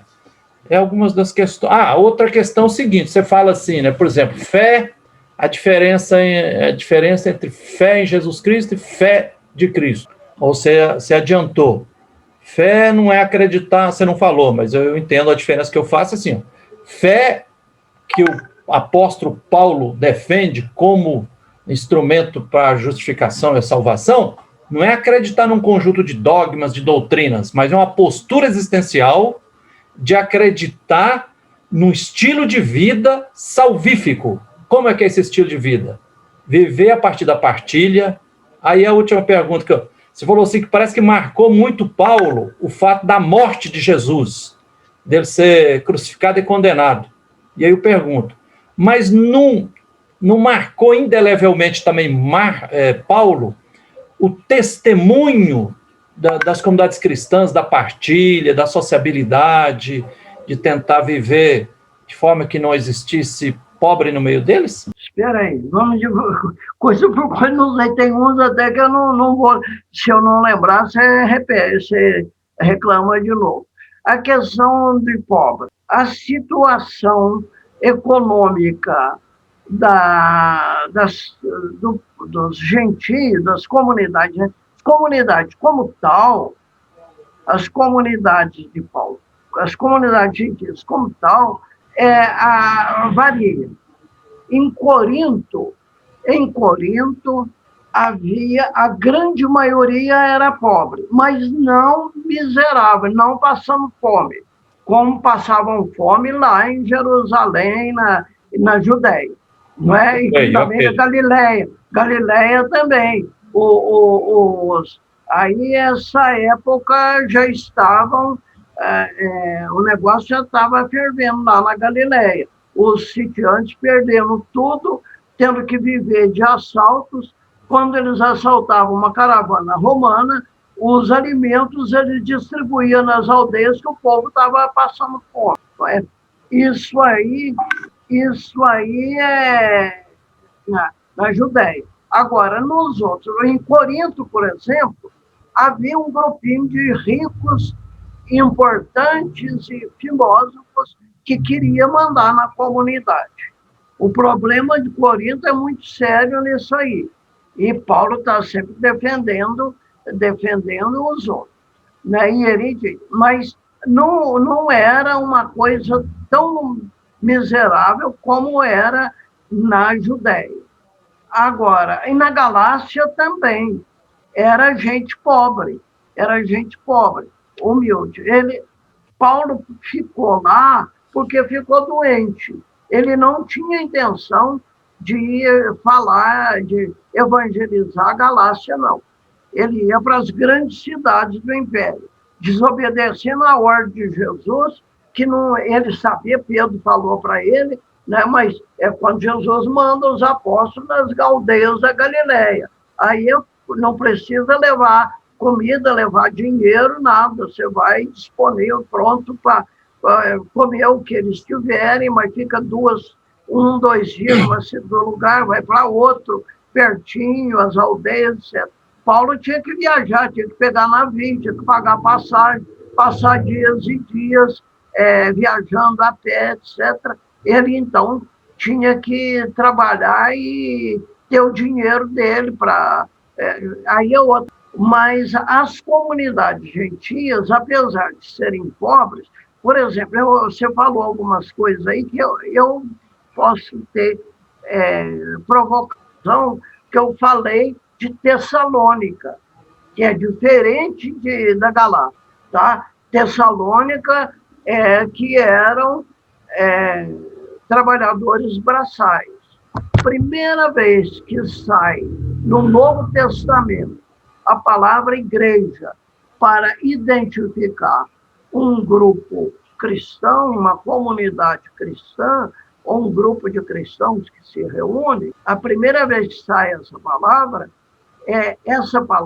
era usada pelo Império Romano e pela cultura grega para falar. Eclesia era a reunião da elite das cidades, não é a reunião política da elite das cidades, os que mandavam na cidade.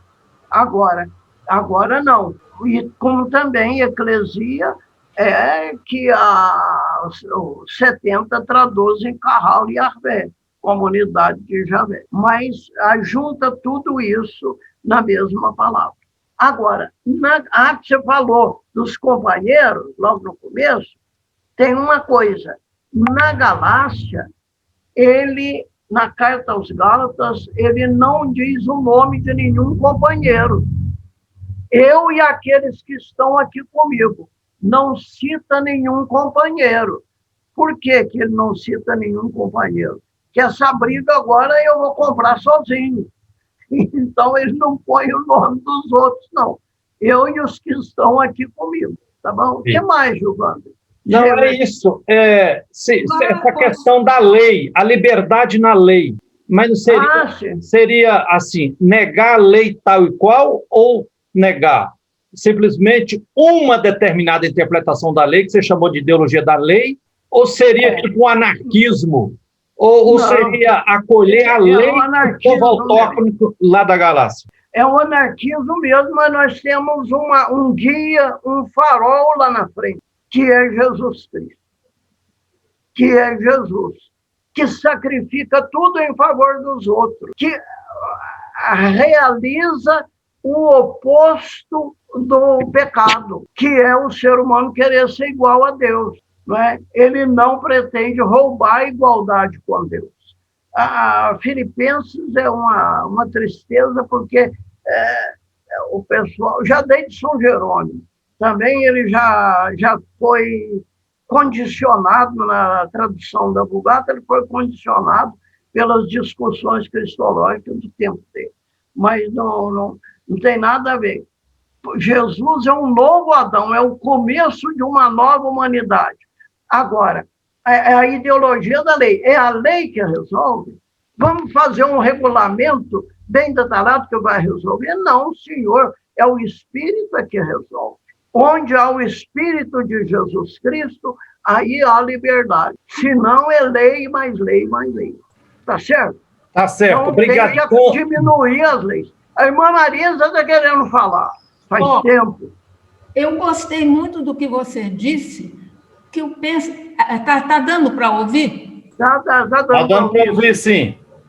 Que o pensamento de Paulo é muito coerente, é sempre o mesmo. Nós estamos, assim, atacando Paulo como numa farofa, né? Misturando de cá e de lá. Mas há uma linha. E agora nós estamos chegando perto da linha. A lei é para quê? É porque Deus tem um projeto com a humanidade. Isso é, Deus criou o ser humano para quê? Nós não nascemos... Aqui eu tenho até uma coisa que diz assim: não nascemos humanos, tornamo-nos humanos juntos. Mas qual é o critério do ser humano? É Jesus. Você falou agora mesmo uma coisa isso. Quer dizer, ser humano é ser parecido com Jesus. O que Jesus tem? Aquilo que a Lúcia falou, amor. Só que essa palavra amor é meio muito assim... vaga. Muito... E o que é amor? É ser capaz de morrer para que o outro viva. Segundo uma definição aqui. Eu encontrei isso num livro chamado A Antropologia de Paulo, que vai explicando assim... qualquer carta que pegue, contra esses três. Característica de ser capaz de morrer para que o outro viva. Para o outro viver. Mas isso não por lei. Não por lei. Não por lei, mas por dom de si, né? Amor, né? Essa é a vida nova em Cristo. Essa é a vida nova em Cristo. Eu acho que nós estamos falando é isso mesmo. Só que a gente fala assim, sem encadear o negócio, né? E esse homem que escreveu esse livro, ele foi encadeando assim. Quem se recusa a buscar isso, já está morto. A gente vê, por exemplo, eu acho que um exemplo é o Papa Francisco. Ele não é fundamentalista. Ele vê as coisas que a igreja precisa fazer e quer propor, os outros não deixam, não é? Ele vê a Amazônia, quer salvar a Amazônia, vê a ecologia, quer salvar a ecologia. Então, mas como fazer? Cada um, é muito difícil conseguir uma unanimidade, né? E aí começam a dizer, ser escravo das coisas não é ser autenticamente humano. Por isso é que Paulo também fala, Deus criou o primeiro Adão como um modelo, né, para ser, mas ele fracassou. Então, Jesus é o novo Adão que Deus manda, porque aí ele viu que esse Adão é só um símbolo, né? A gente sabe que não foi uma coisa concreta. Mas, então, no fundo, o pensamento de Paulo, para mim, é isso aí mesmo. Nada de lei, mas a compromisso com Cristo, que é o modelo do que é o ser humano. Aquele ser humano como que Deus projetou para ele ser feliz, não ele sozinho, né? A humanidade ser feliz. Esse vai ser a tarefa eterna da humanidade, né? Procurar fazer uma humanidade feliz, uma sociedade feliz. Então, esse negócio de lei, às vezes até atrapalha. Por exemplo, demonização do sexo. Atrapalha, né? Porque se Deus nos deu o sexo, foi um dom bom. Aquele moralista James Snook diz assim, o sexo é um bom presente que Deus deu à humanidade. E então a gente vê... Sem isso a gente não estaria aqui, ué. Aí a gente, de viver o sexo com amor, o amor do jeito que cada um achar que é o certo, começa a botar leis aí em cima disso. Não, tem que ser heterossexual. Por quê? E se um quer ser homossexual? Não tem essas leis assim, né? Essas leis são o ser humano que inventa para infernizar, acaba infernizando a vida dos outros. Eu hoje estou ficando assim, muito solta, sabe? Porque eu já fui mais amarrada. Eu acho que, no fundo, a gente tem que olhar mesmo para Cristo e cada um ter o compromisso de descobrir como ele pode ser parecido com Cristo. E não impingir lei nenhuma para ninguém, mas vamos viver, é aquilo que a Lúcia falou, é o amor. Mas esse amor aí, para a gente ter uma unanimidade sobre isso, né? Não tem, não dá para definir. Bom, eu não sei se eu consegui me expressar, mas para mim me ajudou muito isso aí. E a gente só pode se humanizar porque ninguém está pronto, né? Vocês acham que ninguém acha que está pronto, né? Mas como é que a gente faz para se humanizar? É nesse contato aí uns com os outros, né? Só numa comunidade autêntica,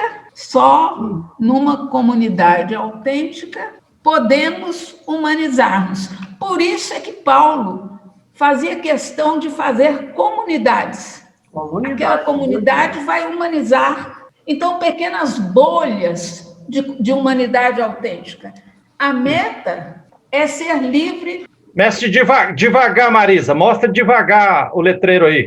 A meta, liberdade, como é que é? Livre de valores falsos, para cultivar valores autênticos. Valores falsos é ter dinheiro, ter fama demais, só se sentir feliz, se dominar os outros, poder, riqueza, aquelas famosas tentações que o diabo fez para Jesus, né? E a liberdade é a oportunidade... Devagar, Marisa. A liberdade é a oportunidade de estar a serviço uns dos outros. No dia que Jesus disse, eu vim para servir e não para ser servido. No dia que todo mundo sentir isso e viver isso, eu acho que a gente vai começar a ser mais humano e esse mundo vai começar... Deus não desistiu disso. Ele está trabalhando com essa humanidade que existe para ver se nós chegamos lá. Então, esse livro que eu estou falando, eu tive a inspiração de trazer, mas não trouxe, é de um teólogo norte-americano que chama Antropologia de Paulo. Sabe? Antropologia de Paulo. Americano não é Murphy O'Connor? É um outro nome. Zé Luiz. É um religioso dominicano, parece. Zé Luiz. Oi. Antes de você comentar alguma coisa da irmã Marisa aí, minha Marisa, muito obrigado pela sua contribuição aí, que maravilha. Eu estou tão embelezado, estou achando uma maravilha essa prosa nossa, esse estudo aqui, mas na função aqui que eu estou de coordenador aqui, já são 17 horas e 14 minutos. Nós tínhamos combinado para a gente ir até as 17 horas, já ultrapassamos 2 minutos. É claro que isso que eu falei pode ser falado de 1001 maneiras diferentes, né? Tá certo. Então, eu só queria lembrar, assim, para a gente tentar fechar aqui, e como o Frei Carlos fala, não precisa de comer o bolo inteiro, só um pedacinho do bolo já dá um aperitivo gostoso, né? Quem sabe nós vamos ter que marcar outra prosa com o Zé Luiz. Com você, Zé Luiz. Não sei. Se por mim, eu estou à vontade. Agora, eu queria aproveitar uma coisa que a Marisa falou, e me ocorreu o seguinte: vocês têm a Bíblia aí? Lê na Filipenses, capítulo de Filipenses, repara para ver, olha, como é que o negócio, nós somos muito condicionados. Filipenses, no capítulo 2, versículo 3, 4, por aí. O que diz lá? Como é que diz? Filipenses 2, versículo 3, 4. Pode ler? Pode ler. Está dizendo o seguinte: não façam nada por competição ou pelo desejo de receber elogios, mas com humildade, cada um considerando os outros superiores a si mesmo. Que ninguém busque apenas seu próprio interesse, mas também o interesse dos outros. Mas aí é que está errado, não tem apenas, não. Não tem apenas e nem somente. Não tem apenas, não. Não tem apenas. Veja como nós somos condicionados. Ele está dizendo para pensar só no interesse do outro, se considerar-se o último de todos e só pensar no interesse do outro. Quando nós só pensamos no nosso interesse e queremos ser o primeiro, é o pecado e a desgraça da humanidade que está por aí, causa de todo o sofrimento da humanidade. A nova humanidade, quem que faz isso? Aceita ser o último de todos e só pensa no interesse dos outros. É só Jesus. Ele faz isso. E ele é o novo Adão que abre um novo caminho, uma nova humanidade. Mas nós somos condicionados. Põe um apenas aí que não tem nada. Fala, Julieta. Está querendo falar? Quero. Eu queria falar que nessa conversa toda, eu tentei ressaltar aqui quais seriam as questões práticas. Porque eu tô de olho na cartilha que vai sair disso tudo. Tá certo, né? Tá certo. Então, quais são... E aí eu coloquei aqui algumas coisas que a leitura de Gálatas poderiam iluminar no nosso momento atual. Fala perto do microfone. Está muito baixo o seu microfone aí. Aumenta o volume do seu notebook. Julieta, por favor. Repete, Julieta. Então, eu pensei assim, eu estou falando aqui uma primeira intuição. de coisas práticas que poderiam ser eliminadas pela leitura de Gálatas. Continua baixo o seu microfone, Julieta. Não, está alto, está no 100. O meu está no 100. Você deve ter tampou o microfone, pôs um papel em cima do microfone aí, não? Ah, agora? Pode ser, pode ser. Papel. Eu vou falar. Melhorou. Melhorou? Então, eu falei primeiro que seria assim, como é uma carta que é Paulo muito indignado, não é? Então, que seria a indignação com as falsas doutrinas de hoje, que justificam coisas contrárias ao Evangelho. Está cheio disso aí no bolsonarismo. Outra coisa, seria o respeito às diferentes culturas, isso que foi falado, porque aí Paulo chega, não é judeu, é outra cultura, tem outros deuses e tudo mais. O Giovanni falou das religiões afro, por aí. Outra coisa seria aprender com quem parece estar fora, porque fez um rompimento com a igreja tradicional. Por exemplo, aí os gregos, os gentios, não é? Parecem estar fora do judaísmo. Parecem não, estão. Mas o Paulo vai aprender com eles lá, com a cultura deles, com as experiências deles. Que me tornei igual a vocês. Isso. Ele diz, então, seria isso. A outra coisa seria a liberdade de quem descobriu Jesus crítico à sua própria tradição. Quer dizer, isso aí, o Paulo está se baseando que Jesus foi um crítico da lei, e que ele também está sendo, não é? Está morrendo para a lei. A outra coisa seria essa questão da fé e do fundamentalismo, como foi falado. Outra seria a questão da fome, mas só que eu restringiria isso às igrejas, como foi uma igreja de gentios que socorreu a igreja de Jerusalém, eu perguntaria, eu questionaria a prática das igrejas ricas, que estão aí com enormes possibilidades, com enormes estruturas e tudo, e as comunidades que estão lá passando dificuldade nos assentamentos, nas ocupações, que isso questiona igreja para igreja, entende? A outra coisa seria, sim, uma coisa muito positiva, que as comunidades fazem nascer os profetas, como as comunidades sustentaram aí a conversão de Paulo, posso dizer. E alimentam seu testemunho, incentivam esses profetas ou profetisas da comunidade a irem em frente. Eu achei assim, são coisas práticas que a gente já pode ir pensando que poderiam ser iluminadas por essa leitura de Gálatas. Sobre o fundamentalismo, esse ano já foi, né? No Deuteronômio nós pegamos, hein? Sobre o fundamentalismo, a gente já desenvolveu bastante esse ano com o Deuteronômio, não sei. É outra perspectiva. Outra perspectiva, tudo bem. Mas outra coisa também, não lembrar dos pobres. Lembrar dos pobres é fundamental. Pois aqui está a questão da fome. Você colocou a questão da fome? Coloquei a questão da fome de Jerusalém e da solidariedade das outras igrejas. Então, a igreja da Galácia, as igrejas da Galácia, foram solidárias às igrejas. Aos pobres que passavam fome na igreja de Jerusalém. Isso, e também com a Galácia. Bom, foi coisa assim que me vieram agora. Pode depois ter muitas outras. Tem coisas aí. Inclusive, a carta aos Gálatas criou problema. Paulo disse aos Coríntios, façam como eu orientei no capítulo 16 da 1 Coríntios, ele diz, olha, a respeito da coleta aí, vocês façam como eu orientei as igrejas da Galácia.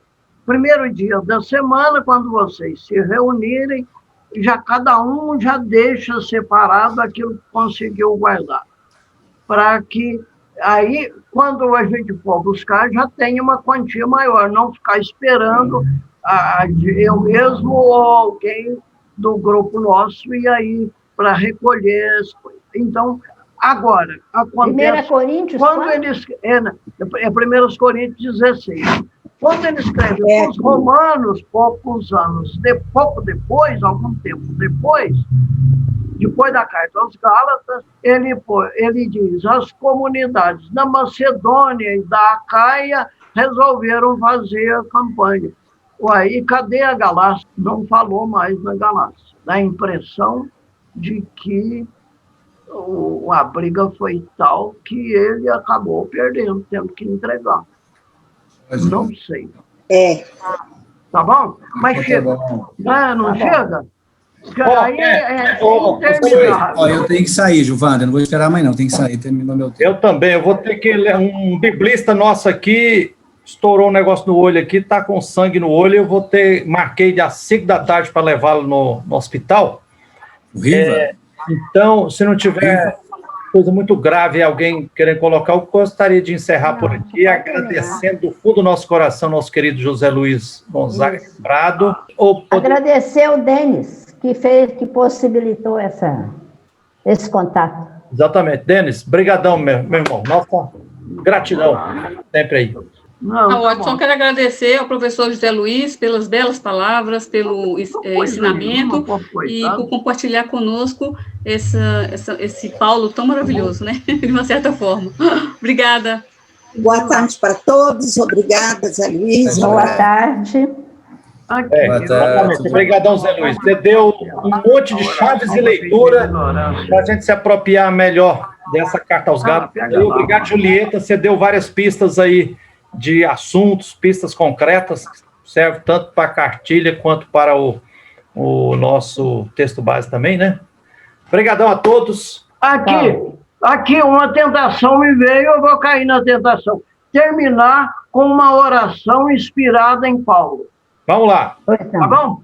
Vamos lá. Oração para pedir ignorância. Ó Deus, dai-me a graça de não saber nada, de ser ignorante, sem conhecimento, atrasado, para que assim eu possa aprender tudo, possa alcançar a verdadeira sabedoria, venha a ser capaz de admirar, de descobrir coisas novas, de me atualizar a cada momento da vida. Fazei que eu não queira conhecer outra coisa que não seja Jesus Cristo, e Jesus Cristo crucificado. Que cada dia eu possa entender melhor o que significa ser discípulo de um marginal, seguidor de um homem condenado como ameaça ao sistema e criminoso irrecuperável, companheiro de alguém que foi eliminado como perigoso lixo da sociedade. Que jamais eu pretenda saber qualquer coisa que não sirva para entender melhor o que isso significa. Livrai-me, Senhor, de ser o sabe-tudo. Livrai-me de parecer um mestre. Livrai-me de ter a última palavra, de ter todas as respostas, de por um momento que seja achar que nada tenho a aprender. Ensinai-me a ouvir os que nada têm a dizer. Ensinai-me a aprender dos que não sabem, a alcançar a sabedoria dos analfabetos, a aprofundar a minha fé na prática dos sem estudos. Fazei que eu perca a ilusão dos livros e dê mais valor à realidade da vida. Que eu perca a ilusão das palavras bonitas e me empenhe cada vez mais no compromisso com a verdade. Que eu tenha, acima de tudo, a sabedoria da cruz, a sabedoria do último lugar, que transforme em ilusão toda a sabedoria, toda a ciência, toda a técnica, todo o palavreado humano. Pelo Cristo de mãos grossas, analfabeto e condenado à morte, mas vivo para sempre. Amém. Amém, amém, amém. O autor dessa prece se chama José Luiz? José Luiz Gonzaga do Prado. Obrigadão a todos e a todas. Fiquem com Deus. Continuemos a caminhada. Obrigadão. De nada. Olha a glória de Deus brilhando. Aleluia. Olha a glória de Deus brilhando. Jesus Cristo justo irmão companheiro, seu exemplo deixou para nós. Vamos todos olhar para frente, ajudar muita gente sem vez e sem voz. Quando o povo encara de frente as pessoas que estão no poder, é o Espírito Santo que age, vai dando coragem pra luta vencer. Eu sinto a presença de Deus, é na luta, na luta, na luta. Eu sinto a presença de Deus, é na luta, na luta, na luta. Quando o povo está reunido, exigindo os direitos que tem, vão formando a comunidade na grande mangada e na busca do bem. Quando o povo está refletindo os problemas da sociedade.